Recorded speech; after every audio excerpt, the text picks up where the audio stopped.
Hello again guys, and welcome back to How to Feed the Beast in Minecraft with me, UnstableVoltage. So today, for a bit of a change, we are going to look at one of the machines from the Railcraft mod. And it's not just useful for Railcraft, it's very useful particularly if you are using Industrial Craft 2 or anything that uses coal as a fuel. The coke oven is a fairly big multi-block machine, so we're going to have to build it outside, but we need to put together the coke oven bricks first, and as we're already in the workshop, let's head over to the crafting bench. The coke oven itself is very easy to build, but you're going to need to spend a lot of time at the beach to get the required materials. You're going to need sand, and you're going to need clay. In fact, you're going to need 130 sand and 104 clay, so make sure you take a few shovels with you.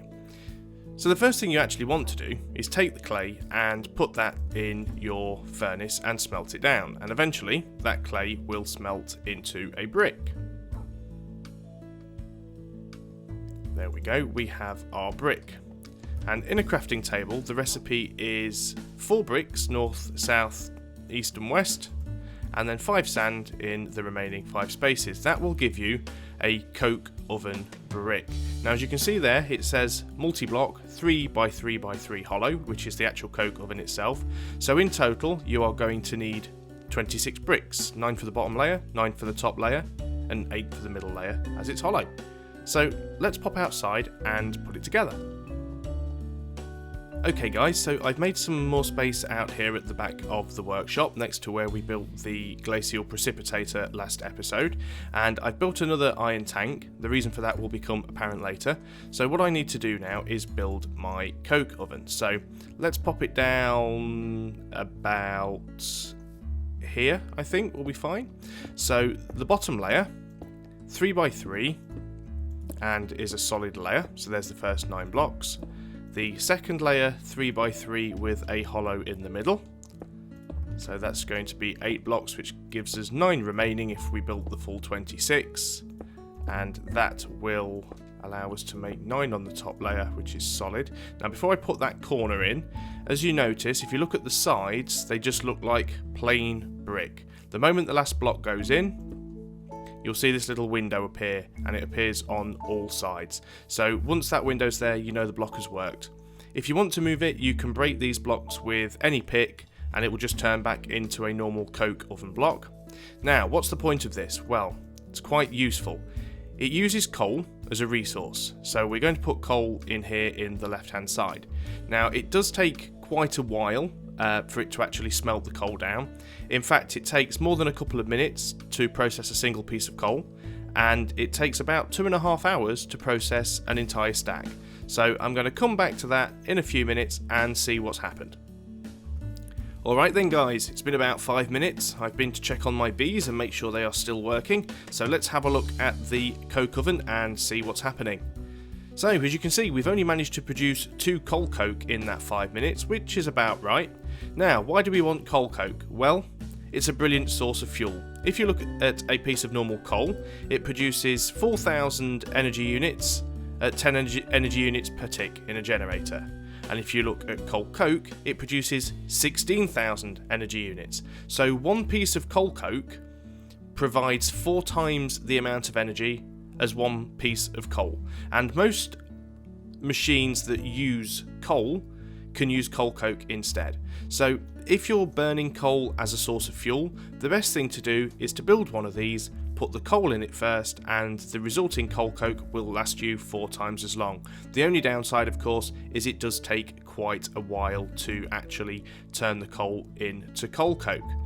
Now you can automate this. There are about 3 different ways. First of all, you can use Buildcraft pipes. Now if you're using Buildcraft pipes, it is fairly smart and you can actually pump in or out from any of the sides. Doesn't really matter. If you want to use redstone pneumatic tubes, then you input from the top and output from the sides. And you can also actually automate it using carts from Railcraft, using loaders and offloaders. So you could put the coal in from the top and draw the coal coke out from the sides.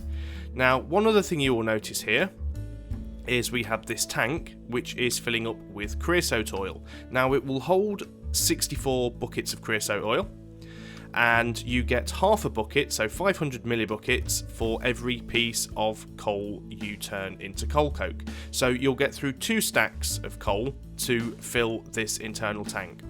Once this tank is full, the coke oven will actually stop working, so you need to empty the tank. Now there's a couple of ways to do this. You can either place empty buckets in here and then draw the bucket of creosote oil out, which isn't a very efficient way of doing things. So the best way to do this is to actually pipe it out. So I have a wooden waterproof pipe and some stone waterproof pipes, and I have a redstone engine, and I am going to run the waterproof pipes out from the coke oven into the valve at the bottom of my iron tank. Place down my redstone engine as always with a lever, pop that down and give that a flick, and hopefully we should start drawing out the creosote oil. Now in older versions of Railcraft, creosote oil was actually produced in bottles as an item that stacked in 64, so you could actually draw it out using pipes or using carts. But now creosote oil is actually produced directly as a liquid, so you need to either bottle it, can it, bucket it, capsule it, tin it, or just put it in a tank. Now, it's not the most useful of materials. It is mainly used for making the wooden ties, which are used to make rails in Railcraft, but it can be burnt as a fuel.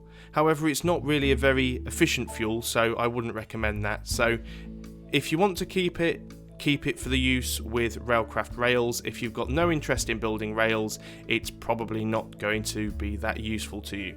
But whether you're using Railcraft or not, just the fact that you can actually turn your coal into coal coke, which will give you 4 times the efficiency for power, it's well worth doing it, because all it's going to cost you is a day at the beach collecting some sand and some clay. So there you go guys, that's our second machine from the Railcraft mod, as we built ourselves a rolling machine in one of the early episodes. But it's nice and easy to build, you can get all of the materials you need to build it very early on in the game, and it's a great way to quadruple the output of your coal. So thanks again for watching guys, I hope you found the video informative and entertaining. If you have, please like, share and subscribe, because it really helps the channel to grow. And as always, if you have any ideas for future videos, if there's a particular machine, item or mod that you'd like to see me build and demonstrate, either send me a message or leave it in the comments below. So until then, I've been UnstableVoltage, and I'll see you on the next video. Goodbye for now.